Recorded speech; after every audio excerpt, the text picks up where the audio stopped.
Hey, booze, hey, do your blankets feel like super glue in the morning? Well, sis, it's time to shake them off. Welcome to Wake Up Happy Sis, the show that jumpstarts your day with a bang. We're strolling down these self-care streets as we navigate the maze of wellness and healing. We're helping you live happy, healed, and whole. And we do it all with a hearty dose of belly laughs for good measure. Stay tuned and get ready to wake up happy, sis. Hey, booze. Hey, it's your girl, LeAnne. Dolce, your Chief Self-Love Officer over here at Wake Up Happy Sis. We are broadcasting on KCCR Cityscape Radio, where we're changing the narrative for our people because we're always telling our story our way, and unapologetically too, I might add. Today's episode is a very special one in honor of Memorial Day. It's Remembering to Live, Finding Joy After Loss. And it's going to be a deeply emotive journey through grief and remembrance. So, we're going to dive into the complexities of grief, how to cherish our precious memories, and to find hope and resilience along the way, because losing those we love is not easy, right? So, we also have a special guest today, the amazing Natalie Lamb, a life, relationship, and grief coach with over 25 years of experience. She's going to share her insights and practical tips on navigating through loss, finding joy again. So, help me welcome our guest, Natalie. Yay. Welcome, welcome. Thanks for having me. Yes. Sheronda, how are you today? Good morning. Good morning. Excellent workout today. Okay. You're looking a little slim about the neck and the face. I'm seeing it. Okay. Because a woman of a certain age and stuff gotta, stay in motion and everything. Gotta get out there and get it. We're not even gonna get on that for me. Okay? It's my life. I'm gonna work it out. As you shall. Yes, ma'am. I ain't there yet. I don't think I'm there yet. Well, you can see it. You can be it, ma'am. I just want to go to the cut 'em off doctor. He could take all this off. He could take it all off, and then I could work out to keep it. I'm not doing this with you today. I'm not doing this with you today. How you doing, Miss Lamb? I am good. How are you? Doing pretty awesome. This is what we do here. We always got to start out with a little bit of joy, a little bit of happiness. Absolutely. Start our day out on the right foot. So, why don't we start by you telling us a little bit about yourself, Natalie? Hey, so I am a life relationship grief coach. I've been doing this for like 25 years. The grief aspect kind of jumped in after my mom passed away. It's been 22 years since she's been gone. Mm-hmm. And so for me to learn how to grieve, because nobody talks about it or shows you how, right? It's just like this taboo thing that sits there. People lose people. We know that's a normal, but how do you do it? How do you walk through it? How do you carry it and still live was the challenge that I had. And my challenge was, it was a lot. It took me down. I was terrible for years. And instead of me just completely falling apart, I decided to study it. I started researching it, not just from our perspective, but I started studying it from tribal perspectives, the Native perspectives, the Jewish perspective, because I wanted to get a full understanding of what it is to really walk this, because we know everyone's walked it, right? Since the beginning of time, loss is a part of living. And so I was like, we got to make this a part of living, and then in our community, we really don't talk about it. It's like, we lose, keep going, God be with you. They in a better place. And then you're supposed to just somehow, wash, rinse, repeat your life as if nothing has happened. And so it's like, how do you give people permission to walk through it, right? And the permission is such a big part of it. So then I started a grief group in order just to bring it out for people to come out and say, it's okay, that we can do this together.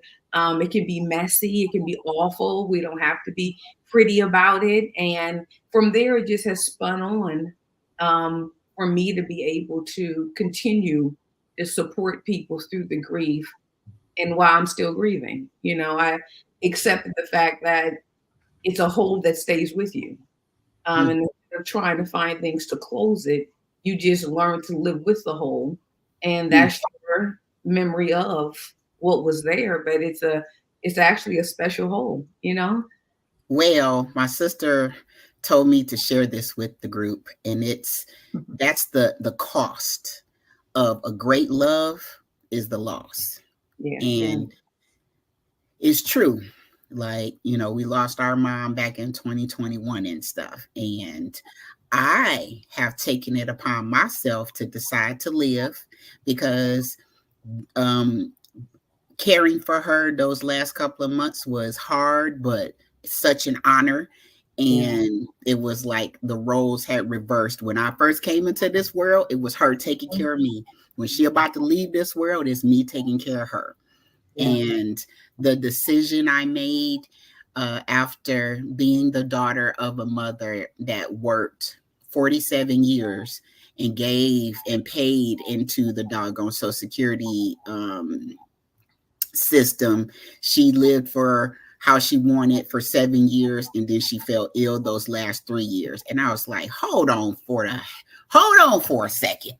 We cuss on this show, ma'am, so don't be offended, because I was in my feelings deeply. I was like, how the hell do you pay 47 years into a system and you only get to enjoy your life like unabashed, uninhibited for 7 years? Yeah. But what happens to the other 35, 40? What happens to all of that? It goes back in the pot, right? So I just was like, so I was just over 21 years of service. And I was like, you know what?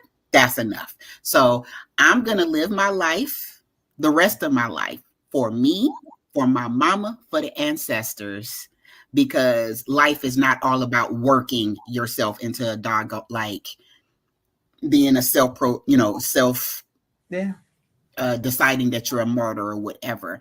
And I decided I was going to enjoy the rest of my life. And that was my, like you said, in like on your title, it's your choice. It's my choice to enjoy the rest of my life for my mom and my ancestors. Yeah. And it's a decision that grief changes us, and it's supposed to, right? It's supposed to give us vision. It's supposed to actually open our heart, make us more human, more empathetic. It can do, it's crazy. It can do beautiful things to us. Absolutely. Always do the beautiful thing, right? You can decide to get lost in the loss, and it changes your world completely. Yeah. And then you decide, man, I don't have to stay in the loss. Like loss is always a part of me. Anybody that's lost, you miss them always. Missing is just a part of it. And to embrace the missing and say this is just a part of what it is. Sadness is a part of it sometimes. Like tears are part of it. It doesn't have to only be that though. And it's realize that you live with the and is the most powerful thing. It's the choosing to remember and recognize the happy times that outweigh the grief every day, no matter what. And I have way too many happy memories of being raised by this awesome woman. Like, I am happy now. I don't know if I can even finish that sentence without crying, but I had to lose my mom to find myself. Write that down, girl. That's a class moment, baby. That's the moment, right? I had to lose my mom to find myself because I wasn't. That's what happens. Yeah, I wasn't really good at taking care of myself. I'm a champion at taking care of everybody else. But now my kids are grown and gone. My husband is encouraging me to do for me now. And you can't be mad about that. Well, that's how it's supposed to be, right? So, because to me, grief is not a destination. It is a journey. Yeah. Right? It is that first step that we take towards healing. Yeah. It's natural. It's necessary when you have loss that you're going to have grief. There's if you don't have any grief behind it, that's not really a loss to you. Because you don't really have no skin in the game. Right. You don't, that's not a loss to you. If you don't have any grief behind losing someone, not even always death being that loss. Yeah. There are It's the loss of self. different types of loss. Yes, I done lost myself. I've lost love. I've lost friends, right? I've lost children. Mm. There are so many different types of loss. And Yeah. grief is just a way for us to kind of process our emotions and really to start taking that journey to healing. No, it never stops hurting. But like my mother died when I was 4. Well, Sheronda knows there's things around that, but she died when I was 4, or I'll just say I lost my mother when I was 4. Mm-hmm. My grandmother, who for all intents and purposes was my mother, died in 2016. Right. And even though we knew it was coming, you're still never prepared for when it does happen. Right. And I think that people have to look at what grief is to them, because no two people are going to grieve the exact same way. Right. It might be tears, it might be anger, it might be numbness, it might be confusion, it might be people turning to alternative vices to process their grief. But we've got to start looking at healthy ways. And I agree with you, Natalie, because we were never given the proper tools to learn how to grieve in a healthy way, to learn that it's okay. Because a month or two later, everybody's like, you're not over it yet. Yeah. She's in a better place. That doesn't make my loss any less because she's out of pain. Yes, I'm happy that she's out of pain or whatever, but that doesn't make the loss any easier for me to handle. And not being taught coping mechanisms, because we're taught to bottle our emotions up and to keep everything inside because we're this strong Black woman. Yeah.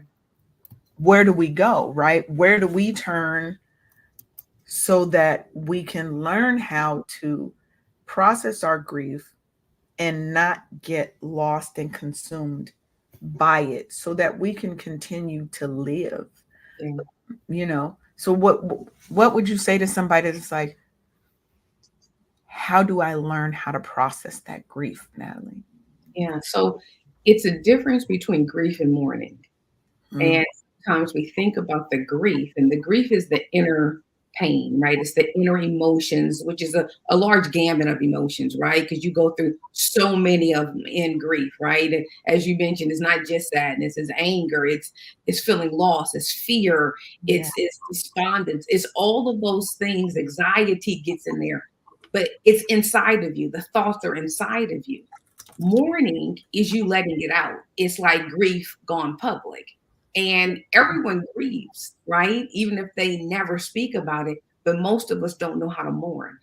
And mourning is the traits of learning how to cry, how to talk about it, how to find healthy coping mechanisms, right? Like you can never put yourself in a space where you have to grieve and mourn 24/7. You have to be able to step back and say, I have to give myself a break from this. If that's you going to the movies, talking with a friend, eating a good meal, something to separate you from it. Because if you stay in it and say, I have to be committed to this sadness, I have to be committed to this pain, or I'm forgetting my loved one, or I'm not cherishing them, which is why a lot of people hold on much that longer. Guilt. The hard part, because they're like, I'm trying to cherish them. They were everything to me. I don't want to let them go. And we realize that because I find some joy, because I decide to laugh today, because I go and enjoy an event, doesn't mean I'm letting them go. And that's part of learning, right? How to do it. Writing is a good way to get the grief out of you, right? Singing, jogging, you can anything that you put to the grief. So if it's cooking, like I'm sad, so I'm gonna cook, right? Or I'm sad, so I'm gonna go and write a book, or like you learn to use it, but you have to get it out of you, because if you don't get it out of you, you sink underneath it. Mm. And that's what a lot of times people go back. Clack moment. That's a clack moment right there. Right? Is when, That's true. yeah, That's we go to the vices and you don't want to numb it. Like, Mm. of course, you have to separate from it, but you don't want to get in a space where only thing I can do to survive is numb it. Because then we pick up, alcohol and drugs and Mhm. sex and shopping and or overeating. Like we pick up things to fill the hole. And when I realized that the hole could never be filled was when I was able to step into, then how do I healthily move through this? And Yes. you have to make that decision that that's how I'm going to go forth. I love that. I want to go back a little bit and talk about the stages of grief, because I think that's an important part of it, right? Is as we're grieving, there's what they call the 5 stages of grief. Yeah. Right. So that's an interesting thing. The 5 stages of grief were not about people that were grieving a loss of a loved one. The 5 stages of grief were actually about the person who was passing away. It's them when they realize that they are passing away, they go through those 5 stages. So if I apply those 5 stages to my grieving process, then I'm thinking that it's 1, 2, 3, 4, 5. And then I'm gonna be done with it, and we're gonna be able to move on. So people try to get to the one. Okay, I felt the shock, I felt the denial, I felt the sadness, I felt the anger, and now I'm going to acceptance. Okay, it should be over. No, that's not how it works, right? It's the journey. Yes, and that's what I wanted to get to. I'm so glad you said that, because yes, people think I'm going to go through this denial, this anger, this bargaining, this oppression, and then I'm going to magically accept it, and it's all no. You might go from denial to anger to acceptance to depression to anger to they're stages, but it's not a linear progression. It's not like I'm matriculating through school and I graduated and now I'm done. You've been with your mother for 40 something years. You can't expect that I'm going to grieve in 3 months, in a month, a year. Nobody can tell you how long it's going to take. Nobody can tell you how, if, when you're going to go circle back multiple times. Yeah. Healing is a journey. There's always something that can trigger you back. Mm-hmm. And what I found is that a lot of times people want to stay in that grief because there's a guilt thing that they're carrying about that loved one. Mm-hmm. So if I wasn't there when my mother died, I'm guilty for that, so I can't be happy, right? If I said I was supposed to blah blah blah for this person and it didn't happen, I'm supposed to sit with that. This person broke my heart and I'm guilty because I wasn't the best girlfriend. We have to learn how to give ourselves grace, how to forgive ourselves, and realize some of the things we're trying to blame ourselves for are not even our fault. They're not our doing. They're things we were left with. And you feel like because you may not have had the best relationship with your parent before they died, that the love wasn't still there. So now I've got to grieve and show that I love them by never being happy again. Yeah. And I mean, guilt is a part of the journey. There's always going to be aspects of your relationship. You say, oh man, I wish I could have did this different, or I wish we could have connected here, or, how could we have looked if we were able to repair? That's a part of it, but it's just a stage. So you allow yourself to go through the stage of it, but you don't get stuck there. Yes. Right? And that's the important thing of the journey. My support group is called the Grief Journey because it's a journey. You're not supposed to stay stuck in one spot too long, because otherwise you miss out on living, right? The other thing I always tell my grief group is that what we mourn and grieve is the whole relationship. You know, when somebody first passes away, they become angelic, right? And everything is just, and it's just, you know, sparklies and wonderfullies and all of these things. But the whole relationship was how you fell in love. So all of that was the human experience, right? So you got mad at each other and you fought with each other and you had, you know, tough times and you had wonderful times and you had moments where it was all peaceful and wonderful and gracious. There were parts of them you absolutely loved, but there were parts of them that you were like, gosh, you can be a jerk with that. Like, you don't have to not deal with the whole relationship. When you go through the journey, take all of it with you because all of it made the relationship you had. If that's your parent, your spouse, your kids, cousins, aunts, uncles, friends, like it was a relationship that had the human experience in it. Allow yourself the human experience with the grief too. I love that. And one of the things that you said just kind of sparked something else in me is like, and stop acting like the person was an angel.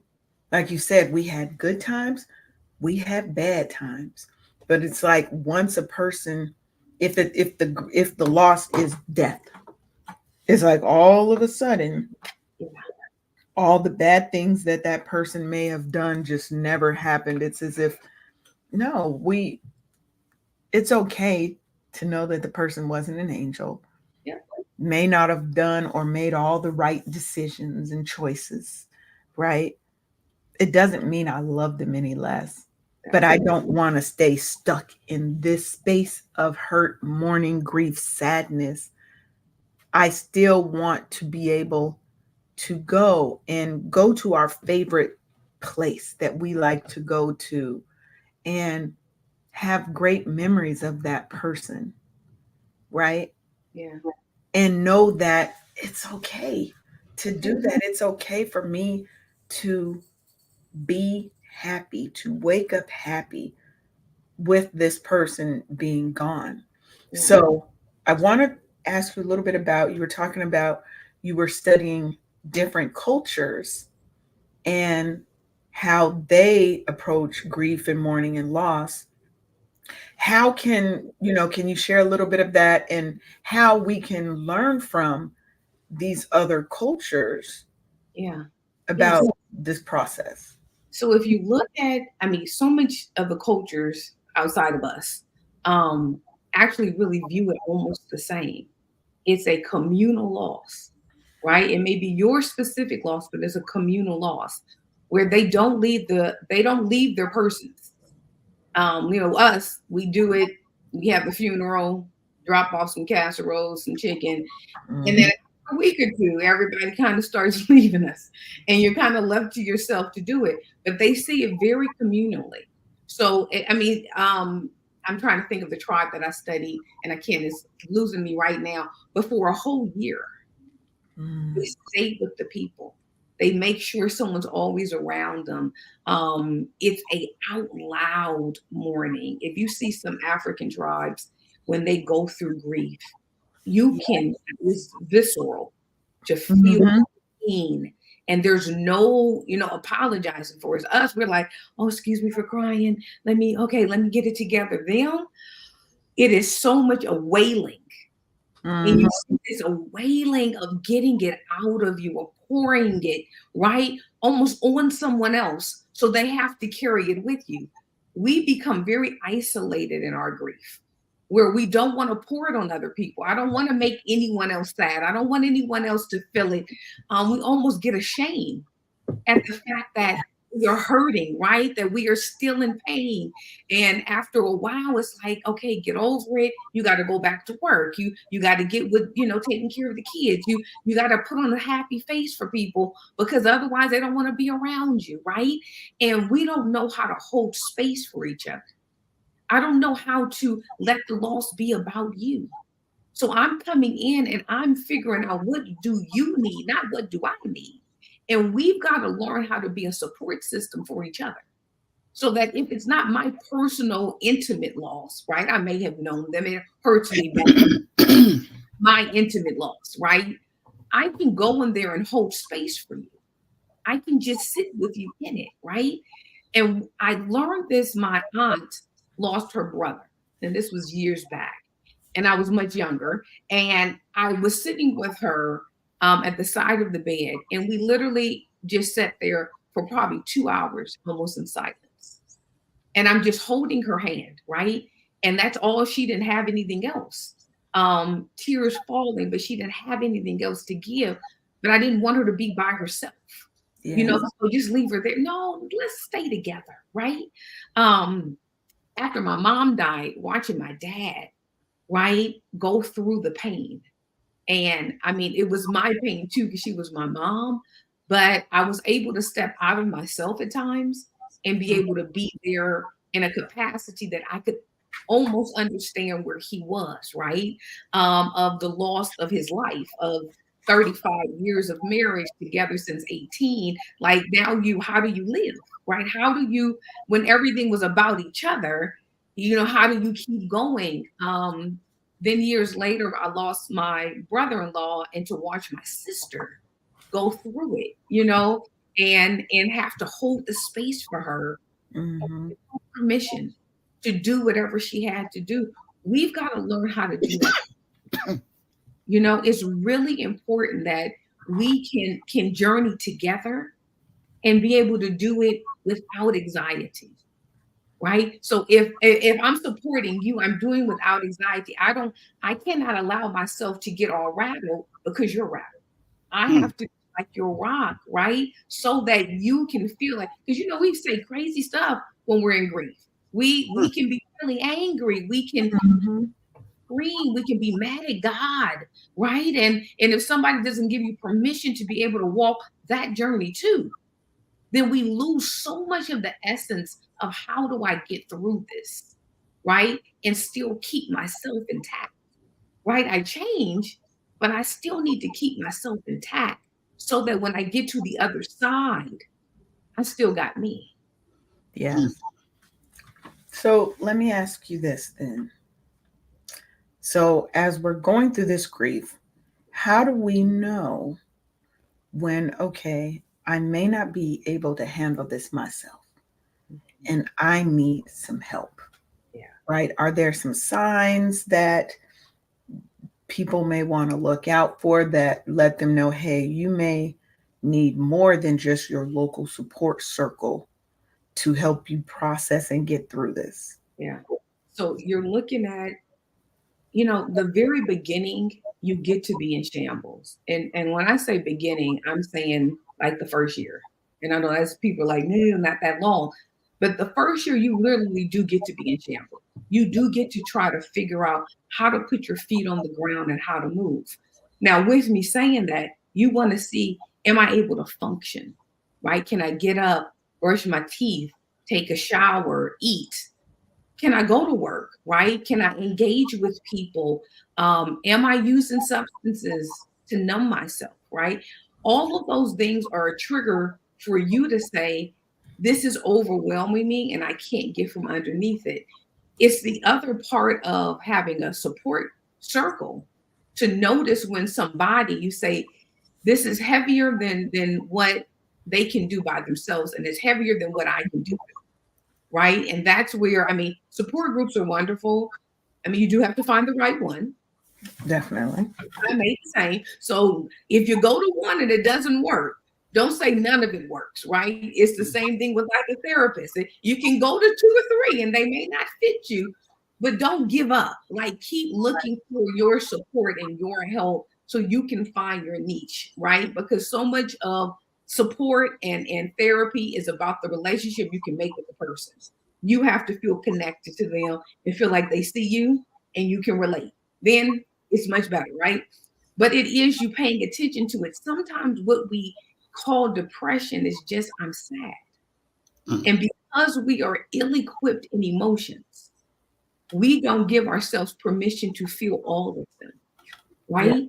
And so I created this in part of my group called Sad Time. And I tell them you can have sad time every day for the rest of your life if you want. And sad time looks like you just carving out 15, 30 minutes a day. You put your timer on. You allow yourself to feel everything you got to feel, right? And sometimes we have to do this, like, especially we get back to work and you got to stuff the emotions. You allow your emotions to know, because your emotions like little people in you. So if you learn to get acquainted with them and you feel that sadness overwhelming, you can tap into that sadness and let her know, him know, I'm coming back to you, but can you quiet down for now? Because I got to get through this, right? Mm. And it's an amazing process if you learn how to tap into all of the emotions in us. And then when they feel you honor them, and you go to that sad time, they know how to release, because our emotions are like waves, right? They Mhm. just come, but they always go unless we hold on to them and say, no, you can't go. I'm gonna give myself all the thoughts to keep me angry. I'm gonna give myself all the thoughts to make me feel in anguish. I'm gonna hurt myself in order for you to stay. This is when you know that sometimes, and going back to should I get help, is when you can't release an emotion. When you're stuck in one emotion, two Mhm. emotions, you can't let them go, then that means someone needs to show you how to release, because Mhm. emotions have to be released. It's the nature of them, is how they made. They never stay forever. They just come and they go, and we learn to ride the waves of them. And in grief, you become a surfer, because you don't know when the waves are coming. And sometimes it's just a little wave, and sometimes it's like a tsunami, and you like really trying to figure out, how do I stay on top of this board? But it's a process when you can say to yourself, this is not saying. It just needs to be acknowledged. I need Mhm. this is what I'm feeling. And then I let it come over me, and then I let it go. And when Mhm. it comes again, you do the same process. Oh, I love that. So we got to take a quick break. Pause for the cause. We'll be right back. You're tuned into the Wake Up Happy Sis show on KCCR Cityscape Radio, where we're changing the narrative for our people by telling our stories our way. But are you listening? We'll be right back. Hey, sis. Ever feel like you're on the verge of a meltdown? Are you overwhelmed from juggling your job, your family, and trying to fit in me time, but seriously dropping the ball on that last one? Guess what? You're not alone. Introducing the Burnout Recovery Kit. It's your 14-day lifeline to go from burnt out to lit up. Get ready to reclaim your joy, energy, and that I got this attitude. Grab your free ebook, a purpose-driven workbook, daily email prompts, as well as SMS boosters and Q&A sessions. It's like a spa day for your soul, and guess what? It's totally free. Don't waste another minute feeling drained. Go to officialburnoutrecoverykit.com right now and kickstart your transformation. The Burnout Recovery Kit, because you deserve to be at the top of your own to-do list. Don't just cope. Thrive, sis. That is my favorite song. I was just like, I know I say that every time, but that is my favorite song. That's like a whole jam. People don't even know it. So I want to kind of shift gears a little bit and talk a little bit about kind of cherishing those memories, right? Kind of that importance around preserving and celebrating the memories of our loved ones, right? So we know that we have the grief. We know it's a process, right? But how do we turn from that grief to really preserving and cherishing those memories? Yeah. So Decide to. right? It's you figuring out, and it shifts and changes, right? Mm-hmm. There's times when it feels like they need to be front and center, and so they stand there, and everything is about them. And then you figure out, where do you place them, right? And that's part of when you're kind of reworking your life, of what part do I give to them? And it gets to shift, right? It gets to say, this year we did her birthday, right? And then we had a celebration, and we brought memories, and we did all that. But it doesn't mean you have to do that the next year. Right. And that's sometimes where we get in a kind of stuck space. Is like, oh, that was really beautiful that year, that means I got to do it again this year. And it's like, no, let life move, because as you move through the journey, how you remember moves too, right? Like the things that you bring out and that sound really loud right now may get quiet in 2 years and something else gets louder. So you learn how to flow through it. And it's like, this is the memory today, right? This year that I'm cherishing, that I'm bringing in. And if you don't push them all the way in the back because it's too painful to remember them without being here, they can speak to you in a way to show you different elements as they go. Um, it's like with my mom, I went through so many stages of learning her while I was grieving. Because then as I grow, right, and get older, I see her in a different light, right? I see her sacrifices differently. I see why I made the certain decisions. So even the things I might have been like mad at, now it's making sense. Now it's looking like, okay, I can give you a pass on that, but I couldn't do that year one, right? I couldn't do that year three. But as I'm getting older, right, and I'm recognizing, like, she was 54 when she passed away, right? And I'm 50 She now. was young. She was young. And that's when, like, now it's like, oh my goodness, you lost so much so young, and not recognize like you had so much more ahead of you, and how you moved. But it is figuring out, how do you keep the essence of them inside you? How do you keep the lessons of them inside you? And the lessons sometimes are good and bad, right? But you do both. Like, this is a beautiful lesson. Like, wow, this is how I don't want to do it, or this is how I do. Like, even with my mom, she gave so much of her life until the end, right? My parents had a church. So, it was all of that.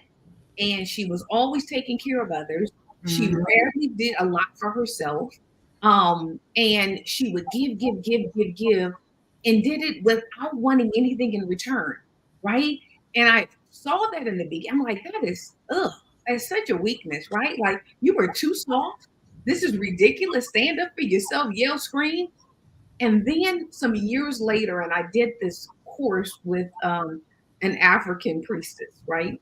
And she walked us through these stages. And it wasn't just about grieving, it was just about becoming whomever you needed to become and what you needed to release.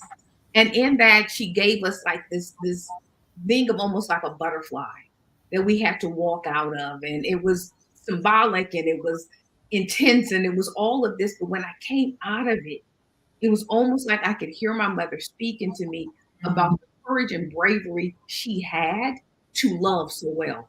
Because her greatest legacy was love. Like, anybody that met her, you felt seen, you felt heard, you felt like you were wrapped in her warm blanket of love always, no matter what. And I'm like, wow, loving others is so courageous. To be able to give of yourself is a courageous act, right?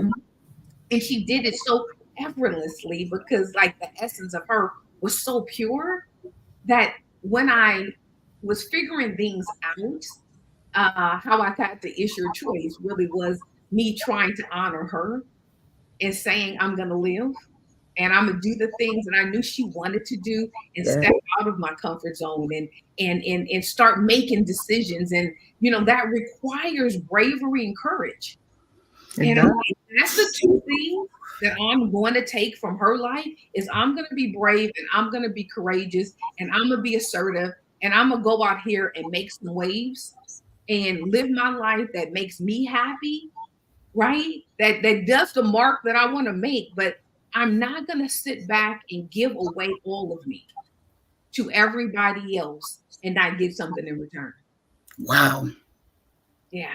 Yeah, no, I love that because I think we have to realize that everybody is put on this earth and has a different gift that they were given to share with the world. And sometimes we see other people's gift as a weakness because it's not the gift that we were given. So we don't understand it fully. Like you said, it takes a lot to be somebody who just gives love. And there were people who needed that. who needed exactly what she was giving, even though they may not have even been able to return a tenth of it to her, right? People give to the capacity, I feel, that they are able to. My capacity might be 5 gallons. This person might only have 1 quart to give. Yeah. And we have to know, is this person giving their all? Yes. And it may not be enough to fill you up. And we look at that like, wow, she always had enough for everybody. That's, but she never stood up for herself. It wasn't about that. It was about giving people the love that they needed, the support that they needed, that visibility that they needed to be seen, to be heard, you know, and looking at, okay, so that's her gift. What is my gift? Because I think a lot of us don't know what ours is. And like Sheronda said, sometimes it takes losing somebody for you to really understand your place in this world. Right? Is like our family with my grandmother. So I was lucky enough that I had my grandmother, my great grandmother, my great great grandmother all alive at the same time. Now my mother was already gone at that point, but I still had all those women in my life at that time. And being able to watch my grandmother, who was a school teacher, and she worked in schools for disturbed children, right? Looking at how much she cared for them. And she used to buy them all these little snacks. And we'd be so jealous. We would be so jealous. Why you buying all that stuff for them kids? You know, and looking at my grandmother who owned her own taxi cab. And she would just take us on trips so she could find new roads and new places, right? My great great grandmother, who, when we would go to her house, she would always tell us stories. So, my point in this is the storytelling aspect of your memories. There are people in your family who will never meet your mother. Yep. How do we keep, storytelling is one of the ways that we cherish and celebrate those memories. Because my great great grandmother, she would always talk about how she used to say, I was feeding Roosevelt table food at 8 days old. I just wish I was like, you was trying to kill that boy. But you know what I mean? Like they would, you get all those little stories, all those little things, and us being able to realize that sometimes we don't see it because we're in it, is the rich tapestry that the people in our lives have brought to our lives, how much value and joy and love, whether it's a person that is a part of your family by blood or by connection. We have to honor and value and remember those things. And like you said, it doesn't have to be the same thing every year, but it's okay if that's what you want to do. Every year on her birthday, we're going to do X, Y, or Z. But find other ways that you can honor and cherish and take those lessons into your life. Yes. So that you can be a better person as well. I feel like if we go through the grief, but we're not taking the lessons out of it and looking at how can I apply these things to my life, take some lessons from their life, good and bad, like you said, how do I apply that so as I'm navigating through this healing journey, I'm also improving and healing other parts of me that I probably didn't know or realize we're still broken. We're still in. Absolutely. Yeah. It's and it is giving yourself the interview of being able to sit back and say, because the grief is still a part of you, right? Mhm. Even though we're grieving somebody else, it is still you that has to do the work. And sometimes it is, and like Sheronda, you said, you find yourself in different ways, right? You was like, oh wow, I didn't know this was in me. I didn't know that, I even desired this or wanted to move in this direction. It becomes like, oh wow, this is interesting. And then I believe that we're always creating. Like, we are creators, right? So we are constantly creating our lives and recreating our lives and writing new definitions of however we want to be, right? And in your 20s, success looks like this. In your 30s, it looks like that. You get 40, 50, 60, the definitions got to get rewritten. You rewrite the definition as often as possible and whenever you need to, right? And it's you being in the space of also being okay with not knowing. Like, part of the journey is not knowing, right? And they call that the liminal spaces, right? It's the threshold where you're in here, but you don't know which road you're about to take. So you got to get comfortable in the space of, I don't know quite how I'm going to create this or even what I'm going to create, but I'm going to stay here and learn whatever I have to learn while I'm in this space. Instead of disparaging it, instead of saying, man, I need to get to the other side. No, sometimes we need to honor the I don't know phase and be with that and embrace that and don't move, until you know. Sometimes we mess up our lives because we're moving too fast, right? It's the beauty of the pause. It's the beauty of just saying, right now, I just got to sit still. Because I don't know what's next and I don't know how it's coming, but I got to trust that the answers are coming. The movement is going to be, life is going to present itself, but I don't know yet. And we never want to say, I don't know, right? Like that's part of our area.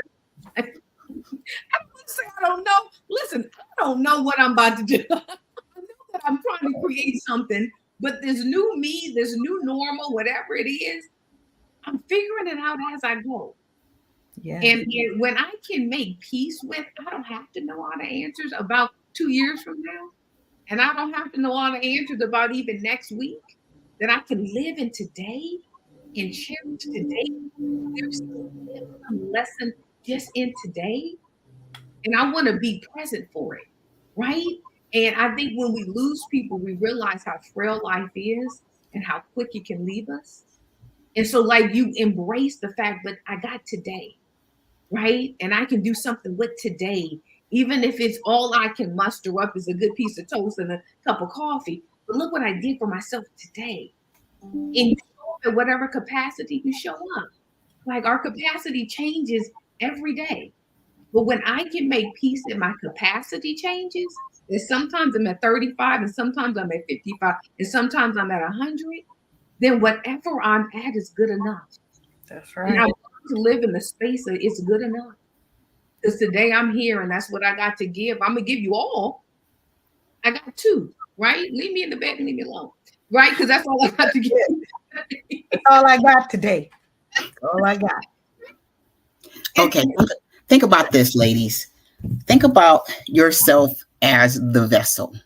Mm-hmm. If you are called to pour into others, and you know what the topped off version of you looks like, even when you see somebody in need of what you have and you're not at the capacity to give, don't. Because you're only be hurting yourself because you're okay. Think about yourself as the teacup in a saucer. You remember how grandmother used to drink from the saucer? Because her cup was overflowing. I'm going somewhere with this. So if you don't have the spillover in the saucer is for other people. The saucer is not for you. The cup is for you, not the saucer. If you don't have the overflow in the saucer to give to somebody else, do not surrender the contents of your cup because you won't have anything for yourself. Yeah, that's good. That's right. Sheronda, don't be trying to steal my analogies, okay? Do not try to come for my analogies because I'll be on that saucer and a teacup. That's. But sometimes you don't be acting like it, ma'am. So I'm here. Don't play with me. Don't play help you. We forget, right? Okay, don't play with me because that's. But I love that because it's so true. Yeah, right? Yeah, I love that. So used to, especially as Black women, we are pretty much groomed to put ourselves at the bottom of the totem pole because we are supposed to be the foundation for everybody else. and everybody just keeps stacking and piling on top of us, right? So we're so not used to having an overflow and abundance. We're always giving out of our cup. Yeah. Well, how Right. about you stop doing that then? We have to. We have to. You know, that's the whole mission of Wake Up Happy Sis, is for us to learn how to put ourselves first and not feel guilty I feel good. about doing it. And Yeah. doing it not because I want to be a better spouse, a better wife, a better mama, a better whatever, but because I just want to be the best version of LeAnne I can be, and I deserve to be happy. Yes. Just for the fact that I am here. I Yes. deserve to be happy. And I think that's a wonderful segue into our last kind of segment, which is about embracing our life and rediscovering joy after that loss. And Sheronda's very right. When you don't have it to give, stop trying to give. Yeah. It is okay to say, I don't have it right now. Yeah. I don't have anything to give. Yeah. And I think, you know, the sad thing is that we act as if joy can only be had in happiness. But joy can be had in sadness. Joy Mhm. can be had, right, in difficult times. Oh, we finna talk about this. Let LeAnne go ahead and go to this break because I got something for you, Natalie. No, we ain't got no break. We're good. Oh, okay. So what I got for you today? Yeah. Joy in the middle of grief happened to me after my mama passed. Like it wasn't even a month later in San Antonio, Texas. We had the first snowzilla, where the power was coming and going. Let me tell you, every single outlet in my dining room, it was her oxygen, her nebulizer, her bed, all of the things. Right. And snowzilla happened, all power would come and go. And they called it a brownout, meaning it was a controlled type of a blackout and stuff. And I just was thinking, thank you, Lord, for taking her when you did, because it would have been a painful death. That was my joy, and being thankful that my mom was not here during that time. Mm-hmm. Oh yeah, we definitely have those. When my great grandmother passed away, I was a teenager, like maybe 17. And she would always say, y'all don't even come and check on me back here. I could be dead and you would never know it. And I was the one who found her. So of course I had a lot of guilt around that, because that was the first thing that came to my mind. So one of my friends came over, and this was literally right the same day I found her. And we're just walking. And that joy that came in the middle of that sadness, I'm trying not to cry. It's okay if you cry. It's your turn, actually. Because normally I don't. But was just having memories. I'm just walking with one of my friends. And she was like, is your grandmother's name Rosemary? And I was like, yeah. She's like, this is the weirdest thing. She's like, I was walking and I saw her name, like somewhere on the ground or whatever. And she said she had this uncanny gift. That was her gift. She said, I saw her name yesterday somewhere. And that was her gift. But it was just kind of the memories. And we just got started talking about my grandmother and how funny she was. And she was clairvoyant. I am lightly somewhere in that space. So she would come to me in dreams after she passed. And I would know she was deceased. I would know she was gone, all of that. But it would be a memory of her when my grandmother used to cook food, my great grandmother, who was a big woman, but could tiptoe through that house and you would not hear her. She would always be in the kitchen stealing food out the pots early. And these dreams would come and I would feel an instant calm. Same happened when my grandmother passed away. Was she would come to me in my dreams, you know, and because for the longest I was scared of death, because when my mother passed, I was 4, I was small. I used to have nightmares. I used to be scared of the ambulance, anything but a siren. I would be scared of it. She didn't die at our house. She died in Alaska. Mm-hmm. So I don't know where the things, but every time I would do that, I would have the same nightmare. I'd be playing with Joseph Conroy down the street at the neighbor's house, and it would happen. Wherever I was, I would drop everything and run home. And in the middle of the living room was a casket. Mm-hmm.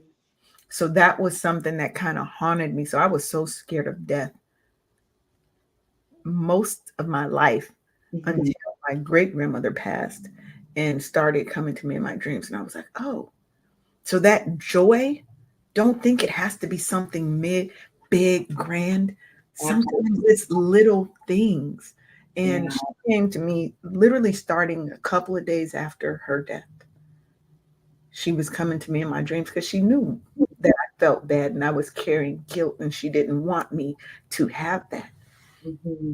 So embrace the little things. It's okay to be sad, and in the middle of your tears, you're laughing because there's a memory that came up.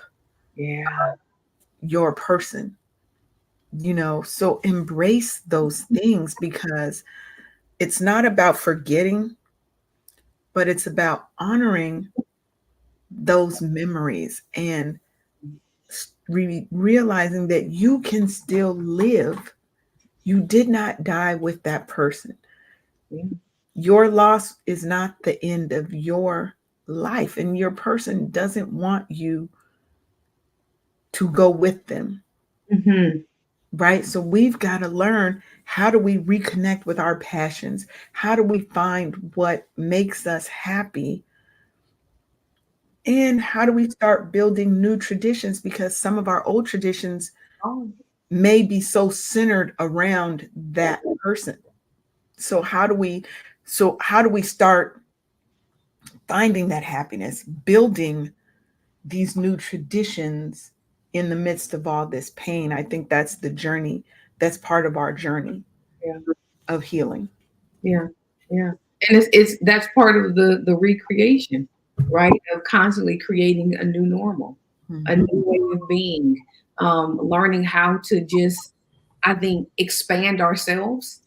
And I think the expanding of ourselves is that learning to live with the and, right? Of letting grief hold the other hands, like grief and gratitude, and joy and sadness, and anger and relief, and fear and calm. Like, we get to feel all of them and embrace them all. We don't have to be just one. We are complicated, intricate beings that get to have the full gamut of it all.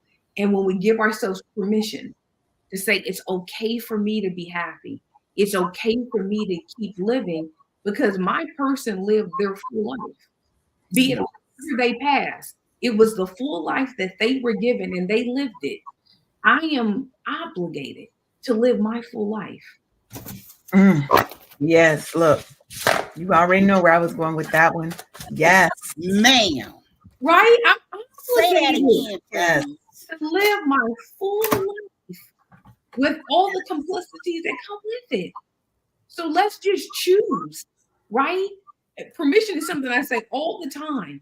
Because no one else is going to give it to us. I have to dig in and give myself permission to be fully alive and well and happy with everything else that comes with it, and keep living in the joy, right? Because loss is going to be a part of our lives. None of us get out of here without major losses, and not just death, as we said in the beginning. There's so many losses that when you can embrace the process of grieving, you will start living better, because we have so many ghosts of grief that are deep in us that we haven't grieved. And we wonder why we feel stagnant and why we feel stuck. Is because you didn't grieve when you lost that when you was 15, and you lost that at 10, and you lost that at 22, and you called it something else. You got to go back and get that, look at it, grieve it, feel it, and then release it. And the art of releasing is a beautiful thing. Yes. Let me look.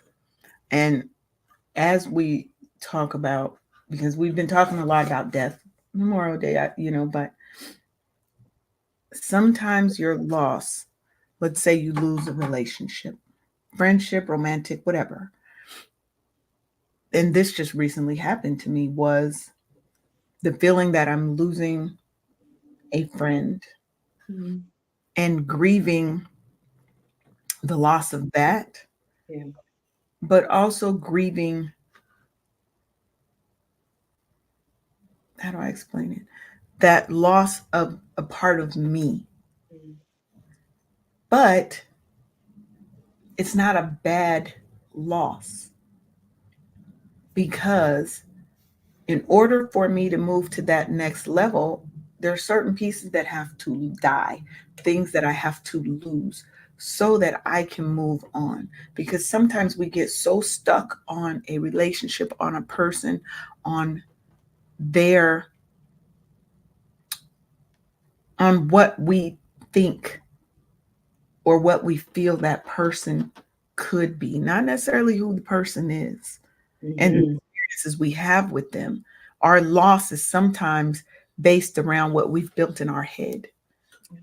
And so when we grieve, we're grieving the loss of that vision, of that thought, of that perception of a person, of a relationship, of a thing, of a place, of a whatever it is that we've had this attachment to. But you cannot move to that next level until you've let go of the old. We continue to look backwards, so we can't move forward. Absolutely. Sometimes that loss is a necessary part of your life so that you can move forward. We block our own blessings because we're trying to hold what God, Most High, whoever you believe in, has been trying to release and remove from our lives. Yes. So, we're at the hour mark, but I want to just talk about that a little bit. Is all loss isn't bad. Sometimes you need to lose to move forward, and you need to release, you need to let go, and you need to forgive yourself. You need to forgive yourself. And that's, to me, is the hardest part, is me having to walk away from friends, from lovers, from relationships, from whatever that's no longer serving me. There was a video that I was watching on TikTok that just had me in tears, but the tears they were me grieving the loss of who I was letting go and who I was walking away from inside me, not the other person. Not the other person. You have to let it go. was the person that scared little girl, right? The person who is scared of losing people. So you people please and you do what doesn't serve you. Yes. Because you're trying to keep something that God been trying to pull out your life, and to say, I've got this over here waiting for you. Yeah. Trust me. Back here. Yeah. And it's in that aspect, you cannot move on, and sometimes until you completely close the chapter. Sometimes we want to keep the chapter open, and we still want to have a little couple of writings in that chapter. And you got we got a little bookmark right there just in case, so I keep my place. Right? And you got to close the chapters for the new to even open up for you. Right? One thing that I learned about nostalgia, right? The real meaning of that is really remembering in anguish of what was behind but can never be again. And when you realize that this can never, even if it was a relationship that was good, that then no longer serves you, because sometimes it's not that things go bad and we have a blow up. It's just, it don't serve me no more. Like, you are who I am, whatever, we're not experiencing each other the same way. And because the experience has changed, I got to release this experience so I can go on to whatever next is coming my way. Yes. And that releasing is so important for us to get to the next. And we're holding on too tight to what is familiar from what we know, instead of us stepping into this place again of the unknown. I don't know. right? And one of the two biggest questions in grief is, who was I and who am I now? Right? And it's like, who was I? I was, you list all the things, right? I was a daughter, I was a wife, I was this, that. But who am I now? And it's the same thing when you're losing a relationship with someone that didn't pass, right? Or losing a job or something significant. You were connected to that. It was a part of who you were. It was part of your definition of you. So you get to this other thing of, who am I now? Well, this is where I have to believe that I have the power to create something new. I have the power to make something else be as beautiful and not even in comparison, right? Yes. Because I don't have to compare to what was. Now I'm standing in this new place of the unknown. And now I'm about to create something out of it. And guess what? At some point in time, what I created is not going to work no more. And I got to close that chapter and create again. And when I give myself the permission to always create, to always close chapters, to be okay with loss, to be okay with losing, right? Be okay with the pain of it, the joy of it, all of it. I don't get stuck in my fear. Because fear is paralysis. And it stops us from moving. It stops us from creating. It just is a blockage. So I have to renounce the fear. I have to yell at the fear. I have to say, fear, we can't be friends no more because you're not that good a friend. Right? You act like you protected me. You act like you homie. You're right. You are not friends. You are wearing me out. And I'm going to let you sit over here so that I can go on to the unknown and keep creating. And in the joy of loss is knowing that you get to keep creating. We had a guest who was in the entertainment industry, and she was like, every day you get a chance to rewrite your script. Every single day we have another opportunity. It's like you get to wipe the slate clean and you get to decide who you want to be in this day. You get to choose, am I going to continue to be the hurt person, the sad person, the guilty person? Or like you said, am I going to take this opportunity and I'm going to create a beautiful new experience for myself moving forward and stop looking backwards? Because fear is a bitch and will get you every time. And sometimes God has to make, what I asked God was, I need you to make it so abundantly clear that I need to let this go. And I need you to remove people, places, things that are no longer serving where you want me to be and where you are taking me. And that doesn't mean that you don't love that person anymore. It doesn't mean you don't have feelings for that person. It doesn't even mean you don't have to be friends with that person, right? But you may have to let them go for now and realize that that is no longer serving you. That is not on the path of where you are going. And if you continue looking over there, you're going to miss where you're supposed to be. Yeah. You're going that part that you were saying about forgiving yourself is such a huge part, because and sometimes we don't forgive ourselves because we don't allow ourselves to just be human. I don't allow myself errors. I don't allow myself not knowing. I don't allow my mistakes, right? But forgiveness, if we look at it as being in the present moment, I have to forgive what was behind so I can presently be here. And anything that's holding me to the past, I have to release it because I want to be present fully in where I am right now. So I forgive it. I forgive me. I just need to be free, right? And I need to be here fully and not have these pieces of me stuck in the past that I never get to release, because they become chains on our ankles that we keep dragging all of this old stuff, right? And I think I'm punishing somebody else because I don't forgive them, right? Because we look at forgiveness as like, you get to be back in my life. No, you are forgiven because I need to be presently here today, but you don't need to come with me. But it's learning the gamut of being able, what do I need to release this?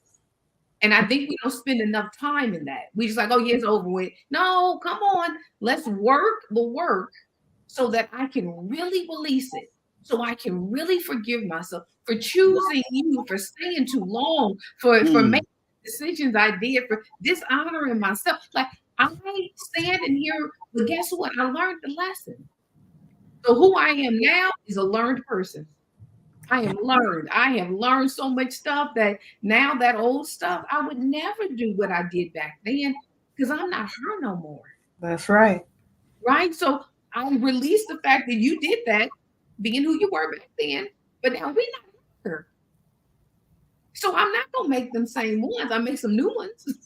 Right. We're gonna make some new mistakes. But I'm not gonna make them old ones because I learned the lesson. Yeah, And we're not. Mm. the lesson is enough. Yeah, we're not spinning the block anymore. We're No, good. no. We're good. Well, ooh, look, 110. We've been over here. We're a little bit over. We're a little bit over, but it's okay. We still getting better. So, but we do have to wrap it up. But I really want to thank you, Natalie, for coming and sharing. It has been wonderful and awesome to have you here. So, why don't you tell the people how they can get in contact with you? And if you have anything coming up, a book that you want to share, tell the people how they can connect with you. So my website is www.natalielamb.me, where you can see where my books. I do have two books that I just released this past year called the Wisdom Chronicles. One is Open Your Eyes, and the other one is What I Want You to Know. And it's just beautiful old age wisdoms that I have written over, decades. You can also catch me on social media. It's Your Choice. It's Your Choice on Facebook, and It's Your Choice '06 on Instagram. And then also my website where you can, send me emails, nl@natalielamb.me. Awesome. And do you have any final words that you would leave the people with? Yes. So in this space of learning how to grieve and honor our loss, give yourself permission to be a human. Give yourself permission to work through all of it, to be multifaceted, to grab the hand of happiness and sadness and grief and gratitude and all the intricacies that there are. And as we have said over and over again, you get to create. So keep creating, keep building the life you want to build, and make yourself happy. Yes, amen to that. Sheronda, you got any final words for the people and let them know how they can get in contact with you? Choose happiness, because the person that you lost would never want you all down in the dumps and crying all over everything. Like you said, Natalie, grief does different things to different people. I have someone in my life that lost their mom as well, and she not doing good at all. She is not doing good at all, and it's now affecting her in different aspects of her life because of the grief, like her mental and her physical and all of the things. So pray for her. But y'all, let's get those books together, because I know they're a force of grief, a kind of grief for business owners.